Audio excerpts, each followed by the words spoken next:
मेरी समझ से उस मुद्दे को लेकर के राजनीति के लोगों ने अपनी राजनीतिक रोटियां सेकनी शुरू कर दी है। समाचार पत्र के लोगों ने, जो यूट्यूबर भाई हैं, जो टीवी चैनल वाले लोग हैं, अपनी टीआरपी बटोर रहे हैं, अपना व्यूज बटोर रहे हैं।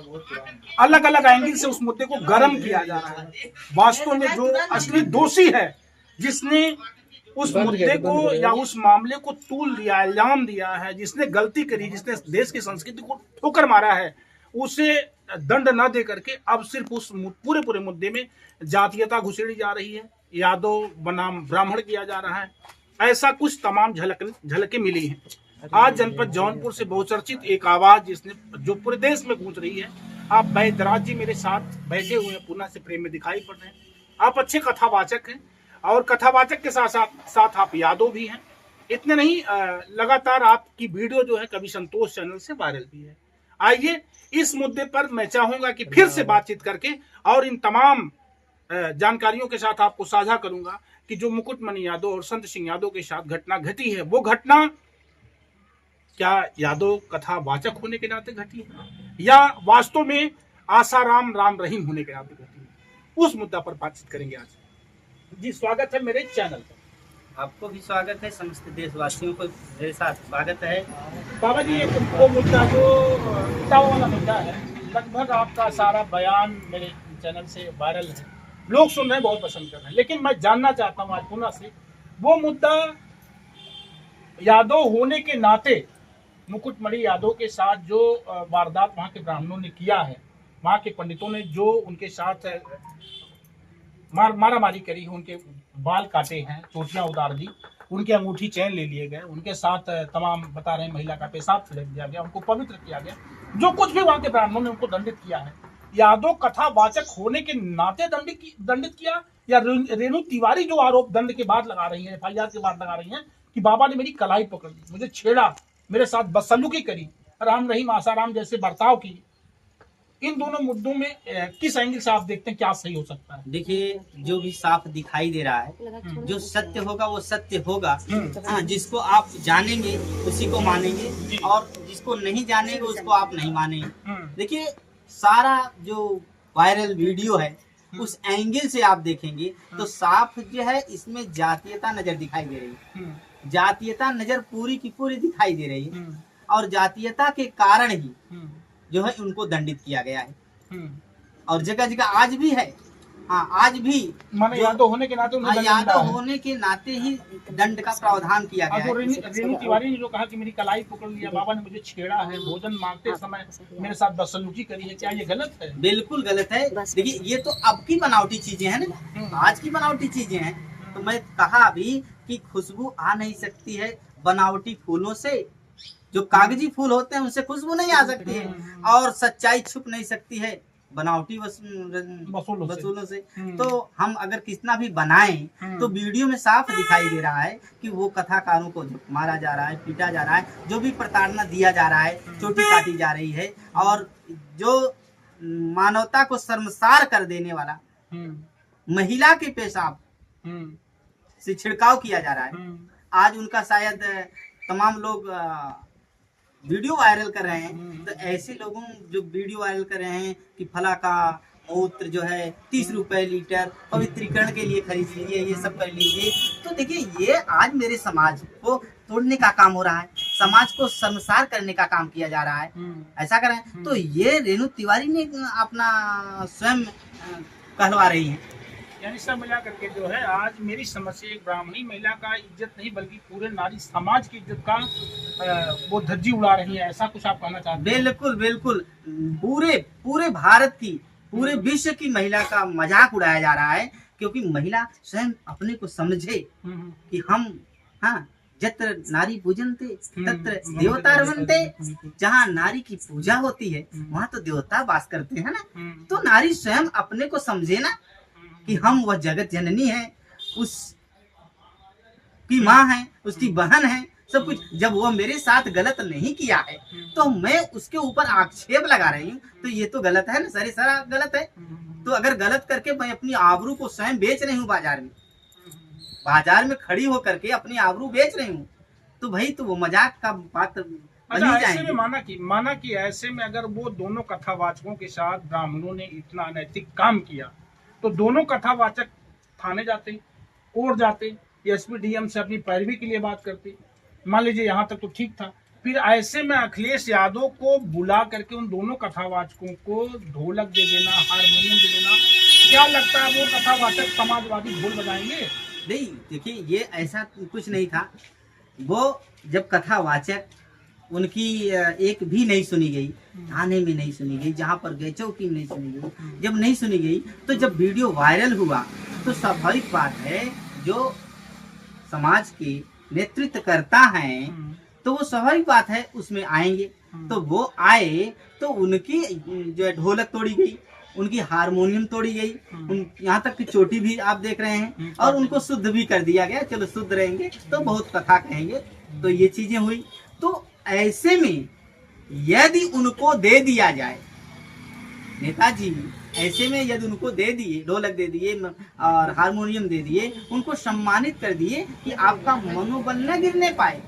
भाई आप कथा कहिए, समाज को जोड़िए, आप समाज को जोड़ने का काम कर रहे हैं, न कि तोड़ने का काम कर रहे हैं। ये मेरा धर्म भी कहता है, समाज को जोड़िए, समाज को तोड़िए मत। तो हिंदू धर्म, सनातन धर्म को यदि वो कथाकारों का मनोबल गिर जाएगा तो बताइए वो कथा कह पाएंगे?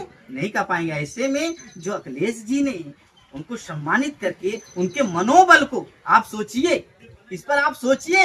अखिलेश जी ने बहुत ही महान काम किया है। अच्छा, ऐसा तो नहीं लगता है कि अखिलेश जी ने उनको सम्मानित करके कहीं यादव का मनोबल बढ़ा दिया? ऐसे में देख रहा हूँ गगन यादव की पूरी टीम, हरियाणा के पूरे यादव संघ, बिहार के पूरे यादव संघ के लोग इटावा के आसपास के ब्राह्मणों को परेशान कर रहे हैं, प्रताड़ित कर रहे हैं। वहां जाकर के हंगामा खड़ा कर दिए।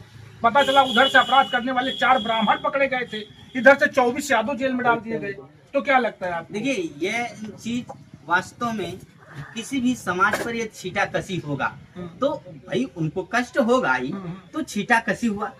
बार बार वीडियो में यही कहा जा रहा है कि तुम यादव हो करके कथा कह रहे हो। आज संविधान लागू है, संविधान लागू है, सारे लोग बराबर हैं, सब लोग स्वतंत्र हैं, सब लोग स्वतंत्र हैं, कुछ भी कर सकते हैं, स्वेच्छा से कर सकते हैं। देखिए कुछ भी करने का मतलब ये नहीं कि आसाराम बन जाए, राम रहीम बन जाए, तो ये नहीं कि अपने कर्तव्यों को निर्वहन करते हुए वह स्वतंत्र हैं, अपनी रोजी रोटी चलाने के लिए, अपने समाज को जोड़ने के लिए कुछ भी कर्म कर सकते हैं। क्या लगता है आपको भारत में जो जातियां बनती जा रही हैं, जातियों से जातियों का युद्ध होता जा रहा है, राजनीतिकरण देखा जाए तो ओम प्रकाश राजभर जी और संजय निषाद जी, तमाम समाजवादी के अखिलेश यादव जी या योगी आदित्यनाथ जी, लगभग मायावती जी और साथ साथ में चंद्रशेखर रावण जी, लगभग सबकी राजनीति में देख रहा हूँ वो जातिगत डिपेंडेंट हो गई है। कोई चाहे वो अखिलेश यादव के लिए, मायावती है तो चमारों के लिए, संजय निषाद है निषादों के लिए, ओम प्रकाश राजभर तो घरों के लिए, योगी मोदी है तो ठाकुरों पंडितों के लिए। क्या लगता है कि ऐसे में जो देश की अव्यवस्था बनती जा रही है वो समान रूप से पूरे समाज के लिए क्या समता का भाव दे पाएगी या जातियों में समाज बंटता जाएगा? देखिए ये तो नेताओं को सोचना चाहिए, ये समझ जो देश के नेता नेतृत्व कर रहे हैं इनको सोचना चाहिए कि मेरा समाज गर्व की तरफ जा रहा है। मैं आज प्रचार के लिए तमाम जो है अपने लोगों को पकड़ रहा हूँ, अपने लोगों को बढ़ावा दे करके आज समाज में गलत काम करवाया जा रहा है। तो इनको सोचना चाहिए, इस पर सोचना चाहिए कि मेरा जो है देश सुरक्षित रहे। तो इस पे हमें राजनीतिक रोटी सेकने के लिए हमें जातियों को भिड़ाना नहीं चाहिए। जातियों में कितना विश्वास आप करते हैं? देखिए मैं जातियों का होना क्या भारत में? देखिए मैं तो जातियों में पूर्ण विश्वास ही नहीं करता हूँ, क्योंकि जब से संविधान बाबा साहब ने लागू किया है तब से मुझे भरोसा आया है, मुझे अधिकार भी मिल गया, मुझे सब कुछ मिल गया, कानून से सब कुछ भी मिल गया। और ये है कि मानवता होनी चाहिए, समस्त मानव बराबर है, सारे मानव बराबर है। तो हमें इसमें विश्वास है। हमें यह नहीं कि 4 वर्णों में और मनुस्मृति में, ये बिल्कुल नहीं विश्वास है, क्योंकि जो परमात्मा, परमपिता परमेश्वर परमात्मा ने हमको आपको बनाया है, आपके रंग में शरीर में लहू वही बह रहा है, वही लहू मेरे शरीर में बह रहा है। ये अधिकार दिया जाए, या तो मैं कहूँ एक जोता हुआ खेत में आप जाति ही देखना चाहते हैं, एक जोते हुए खेत में इधर से बैल हाँक दीजिए, उधर से हाथी पार करवा दीजिए, उधर से ऊँट पार करवा दीजिए, उधर से बकरी पार करवा दीजिए, तो मैं जा कर के पूछूं कि कवि जी आप बताइए यहाँ पर से कौन जानवर किधर से गया है, तो आप बता देंगे इधर से ऊँट गया है, देखिए इधर से हाथी गई है और इधर से बैल गया है, आप बता देंगे। या तो उसके विष्ठा से भी बता सकते हैं आप, इधर से वो गया है बता सकते हैं। अगर उसी जोते हुए खेत से मैं इधर से ब्राह्मण को कर दूं, उधर से यादव को कर दूं, इधर से जो है ठाकुर को कर दूं, इधर से मुस्लिम को कर दूं, इधर ईसाई कर दूं, तो बताइए आप बता सकते हैं, उनके पद चिन्हों से बता सकते हैं कि इधर से यादव गया है, इधर से ब्राह्मण गया है, इधर से ईसाई गया है, इधर से मुस्लिम गया है, आप बता सकते हैं? तो आप नहीं बता सकते हैं ना। तो मानव जाति समस्त बराबर है। ये तो अपने कुछ फायदे के लिए, अपने फायदे के लिए तो ये लोग बना दी, मनुस्मृति बना दी। मनुस्मृति बना करके कुछ लोगों पर अपना अधिकार स्थापित कर लिए। देखिए ये तो मानवता के खिलाफ। यानी आप इसे नहीं मानते? बिल्कुल नहीं मानते हैं।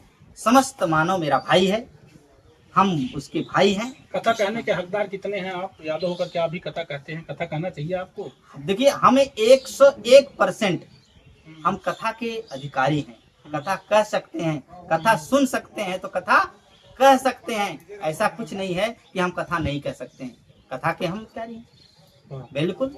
अगर कहा जाए तो ये जो कथा चल ही रही है, अगर कहा जाए जातीयता में जो बांट रहे हैं, अगर कहा जाए तो आप ही देख रहे हैं, हम जिसके उसके वंशज हैं, क्यों कथा नहीं कर सकते? जैसे यादव करके यादव है, यादव हैं, यादव हैं, आप यादव होकर के कैसे कथा कर रहे हैं? तो कथा क्यों नहीं कर सकते हैं?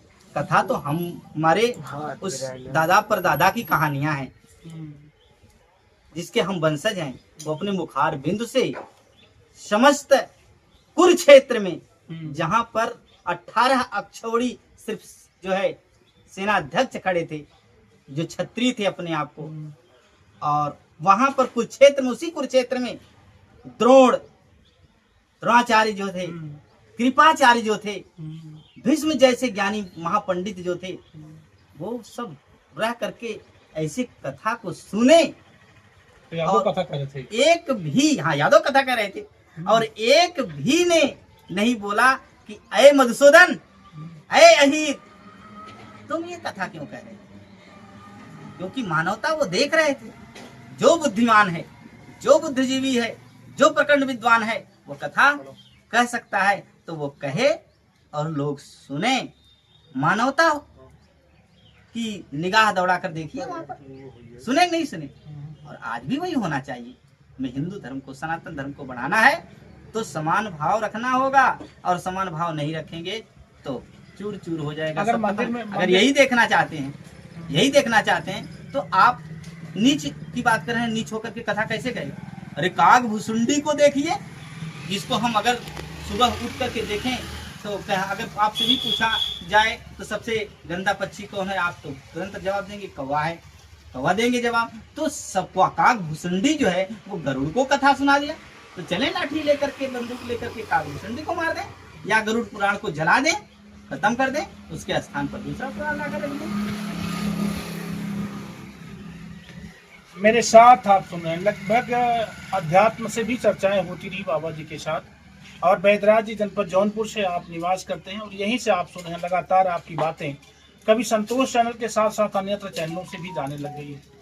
बाबा जी का कहना है कि हम किसी भी जाति धर्म के हों, हम किसी भी मजहब के मानने वाले हों, अपने मजहब के अनुसार अपने धर्म पुराण के प्रचार के लिए हम आगे निकल सकते हैं और काम कर सकते हैं। इसलिए चाहे यादव हो, चाहे अहिर, लोहार, चमार, कुहार, धोबी, धरकार, मिशर, भंगी, मेस्तर, कुछ भी हो, अगर उसकी योग्यता, उसकी क्वालिटी थोड़ी सी उसके अंदर जिंदा है, थोड़ी सी उसके अंदर शिक्षा है, वो इंसान कथा कह सकता है, अपनी बातों को एक दूसरे तक रख सकता है। इसलिए इटावा में जो भी घटना हुई यादवों के साथ, वो निंदनीय है, उसकी हम निंदा करते हैं। ये बाबा जी के शब्द हैं। उन्हें से जल्दी से मिलूंगा अगली वीडियो में, तब तक के लिए मैं आपका संतोष। बाय।